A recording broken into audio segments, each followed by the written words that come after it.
So tell us about what dynamic parallelism adds to the CUDA programming model. So quite simply, it lets you launch kernels directly from inside another kernel.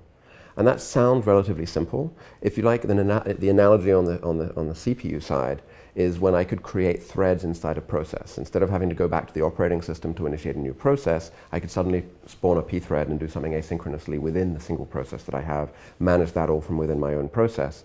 I can now do that on the GPU as well. I can create work, and not just single threads. I create whole grids from inside of my GPU. So if my problem is working on something and I suddenly need to invert a matrix or perform a Fourier transform or something, I can suddenly just call out into a kernel which does that for me, returns the data, and I can continue. So I can embed parallel work exactly where I need it with the data that I have available inside my program.